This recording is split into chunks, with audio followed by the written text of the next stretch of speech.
Hi everybody, Joey Chris here with Professional Contractor Supply. So today we are doing our third installment of choosing the right anchor, and today we are featuring the best choice for an anchor that's going to go into metal. As I have mentioned in many of our videos, is the need as a competent person to choose what anchor will work best for each application. When we're talking about metal, the variations are many. If you were tasked with trying to find a suitable anchor for 24 gauge metal, or let's say structural steel with maybe a 36-inch flange, could you do it? Before deciding what anchor to use, we will have to go through a checklist.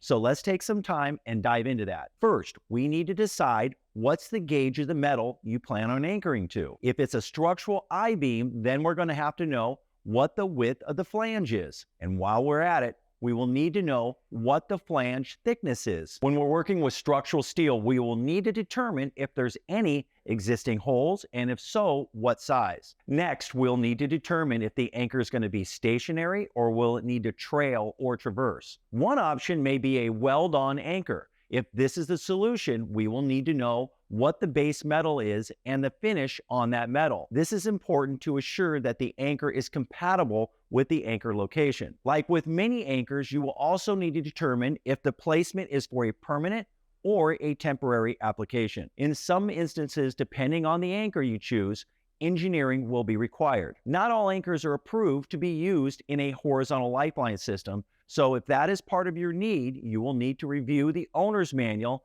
for confirmation. If the work is to be conducted in California, then you may need to do some research to see if the structure requires the new tieback anchor, which has some slight modifications from the standard CB style post stanchion. If you were to be fastening into corrugated or standing seam roof, you will need to know the profile of the standing seam, as anchors can vary depending on the shape. Another checklist item is again the question if the standing seam anchor will be part of a horizontal lifeline system. And lastly, once you've chosen the anchor, will it require a qualified person to oversee the installation? The reason for potentially needing a qualified person is to assure that the roof was installed properly. Remember, an anchor is only as good as its weakest component of the system. And in this case, a qualified person or engineer may need to verify the location. Okay, so these topics that we just covered are just some that you may be faced with before making your anchor determination.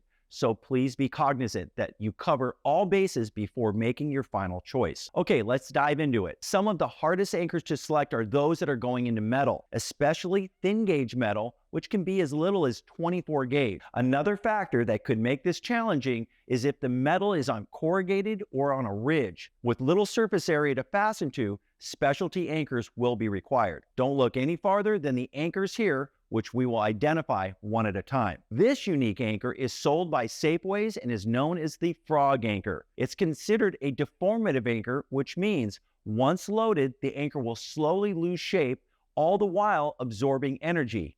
This in turn reduces the forces at the fastening site. The main fasteners for this anchor are rivets, which can be installed from the top, although in some applications, sheet metal screws will suffice. Honeywell Miller also offers this tip-over style anchor. Multiple sheet metal screws are installed in the corners, and once the anchor has been loaded, it will slowly fall parallel to the surface, absorbing energy on the way down. Here is the same tip-over anchor by DBI Sala 3M. As you will notice, it has a swiveling connection point at the top.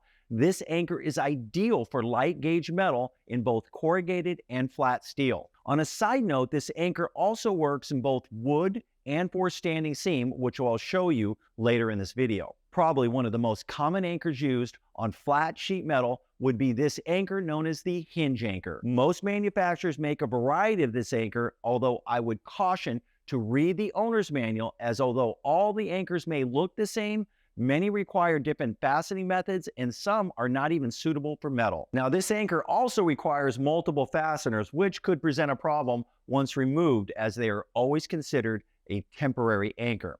Another point I would like to bring up is when selecting an anchor, I suggest you always read the owner's manual first. An example would be the hinge anchor I just showed you. It is limited to be loaded in only 30 degrees in each direction of the long tangents, meaning it can only be loaded a total of 60 degrees in two different directions, but absolutely cannot be side loaded. When using sheet metal screws, each manufacturer will stipulate the diameter and length of each screw and how many threads must be showing below the bottom surface. There are times when specialty anchors for metal will be required, such as in these anchors by Super Anchor, which connect to Z-purlins. These would be considered permanent anchors in most cases. Another such anchor would be the DBI Sala Mobi-Lock suction anchor. This is an amazing product that uses suction as its means of connection. You can purchase the system with its own electric vacuum, which is attached to the anchor, or you can buy the anchor with its own gas bottle, making it much more compact and mobile. The great thing about this product is that it has a warning system that will alert you should the anchor start to lose its suction. You would typically see this anchor used on aircraft wings or fuselages, but it's not limited to those applications. Smooth surfaces capable of withstanding 5,000 pounds are also an option. Standing seam roof construction has been steadily growing, and the need for anchor points grows with it. Let's review some of the more popular options. The best seller in this category is this standing seam anchor, which is sold by multiple manufacturers and will work on multiple seam profiles. For this particular anchor, you need to loosen the 4 bolts, slide it over the standing seam, and tighten the bolts down that will compress onto the standing seam.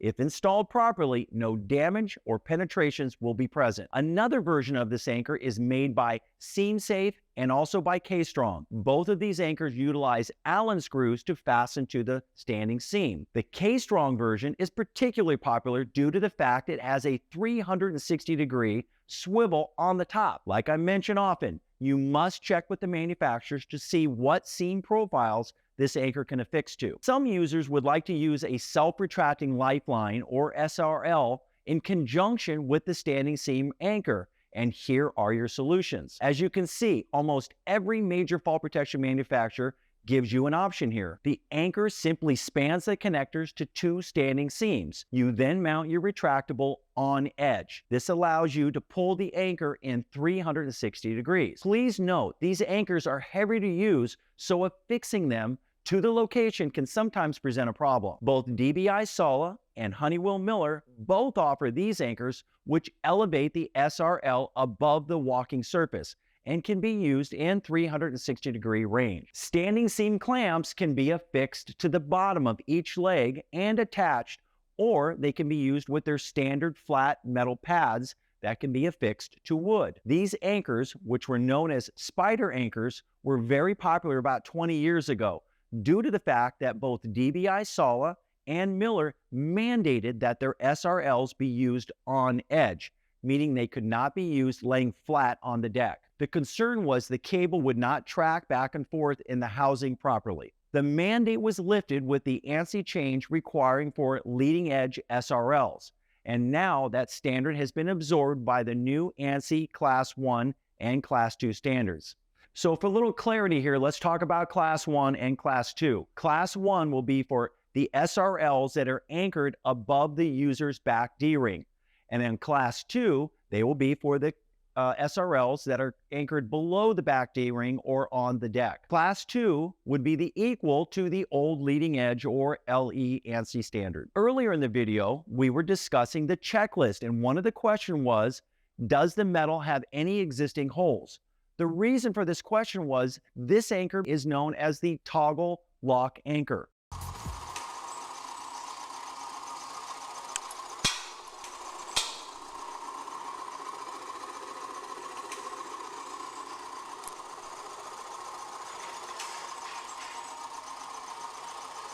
Simply pull back the sleeve, align the barrel to fit through the hole, push the sleeve back, and the barrel will be trapped behind the opening. There are similar anchors on the market, as you can see, but I love the flexibility of the cable and the ease associated with installing and removing the anchor. Again, please read the owner's manual, as the hole sizes for this anchor are typically 3/4 or 7/8 inch, but may be different depending on the manufacturer. If structural steel and I-beams are present, then you have a couple of options. If a horizontal beam is overhead, you can attach a sliding beam clamp, similar to these anchors. They will all vary in size depending on the flange width and the thickness of the metal. I would suggest when choosing these sliding beam anchors that you select one that allows for the connecting D-ring to always be in the center.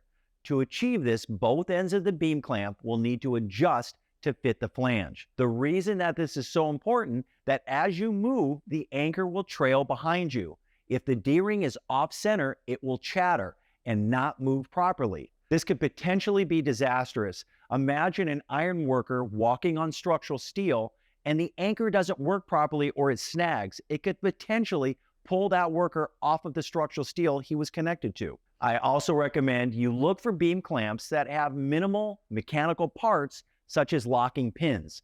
Unfortunately, over time, the pins get lost or the detent balls in the pin stop working. With that being said, I would also recommend looking for beam clamps that come with mylar wear pads that make for easy sliding. A step up from the sliding beam clamp is the rolling trolley anchor. Again, you will need to know the width and thickness of the flange to buy the proper anchor. But the ease at which these anchors travel makes them the best in class. If you're looking for an anchor point on a vertical I-beam, then a locking beam clamp such as these are just the ticket. You can adjust them where you want them on the beam and clamp it tight so they do not move. You can also use these as an anchor point for a horizontal lifeline. Here is a specialty anchor made by DBI Solid, which simply slides over the top flange of the metal lip. The anchor then clamps onto the steel and you're good to go. The anchor is used often on metal drilling coffers. DBI Solid also offers larger anchors that will accommodate a davit arm for access to the lower work areas. Another option when connecting to structural steel are CB anchors or metal post anchors such as these. In most applications, these anchors are installed in a permanent application, and using a bottom plate with hardware to sandwich the structural steel is required. Engineering may be required with these anchors, and when used with permanent horizontal lifelines, engineering will absolutely be required. You also have the option of welding the steel post directly to the structural steel, although this will need to be done by a certified welder. Now, in some applications, you may need to drill a hole into the structural steel and use high-grade fasteners to connect it. Here is an example where a mega swivel anchor by Werner Fall Protection would work in that application perfectly. If traversing structural steel is required, here are some options offered by DBI Sola, Miller, MSA, Faltech, and Safeways. By connecting stanchions to the structural steel, you can build a horizontal lifeline that will allow your connector to move freely past the mid stanchions without disconnecting. Here we have a similar system that will allow the stanchions to connect to the steel girder via the U-bolts already present. In some instances, you will want to attach to concrete formwork. I will tell you from experience that this can sometimes be dangerous play if not done properly. Here, Honeywell Miller and DBI Solar offer specialty anchors that will accommodate specific manufacturers' formwork such as Simons and Perrywall. These connectors are specifically designed to fit into the existing holes made by the manufacturers. Conversely, what sometimes happens is the users try to fit a conventional large rebar hook into a small hole without being able to fully close the connector. If the hook is pulled laterally, it could become disengaged and the user could fall. Another hazard could be the design of the large hook. Occasionally, the user does manage to get the gate closed, but the hook does not properly seat at the apex of the hook. In the event of a fall, it could pull the connector near the tip, which means it would side load the gate, possibly leading to a failure. This is why DBI Sola 3M offers so many versions of connectors for their products. They specifically make a large rebar hook with a thinner profile that allows for it to seat properly in some types of formwork. One of the less expensive and time-tested ways to connect to structural steel are beam straps. For durability, cable-coated beam straps will work best, although nylon beam straps with wear pads are also a fine choice. Please remember not to use rigging gear for fall protection, as most manufacturers of lifting equipment forbid it. Lastly, we have this ratcheting beam strap made by Safeways Fall Protection. The advantage to this product is it can be used on an elevated vertical structural beam. Once fastened, the strap will stay put. It also has a floating D-ring so you can position the anchor point anywhere on the circumference of the beam. These beam straps are offered in both 15 and 30-foot lengths. This anchor is also made by multiple manufacturers and simply requires 2 holes to be drilled and fastened with structural hardware. A similar anchor to this is the D-bolt anchor that comes with or without threaded hardware. Okay, I want to finish this video up with a fantastic product made by Tie Down. It's called the Web Rail. As you know, engineering out a need for fall protection is always the best method, and this new product does just that. Not only is this a viable railing, it also comes with stanchions that act as anchor points for fall arrest. Here's a quick video on how the product works.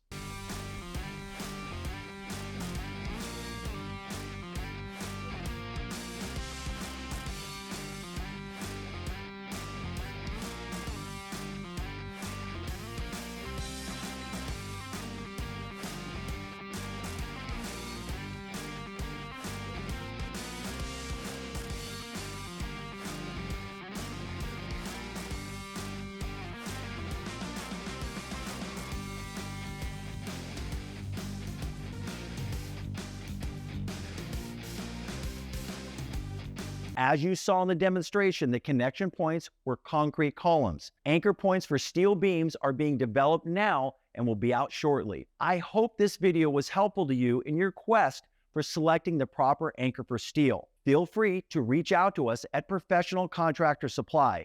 Please remember that a fall protection competent person not only should be able to identify predictable hazards, but able to give a solution to mitigate them. Choosing the proper metal anchor for the right application is a huge step in that endeavor. My name is Joey Chris, and have a safe day.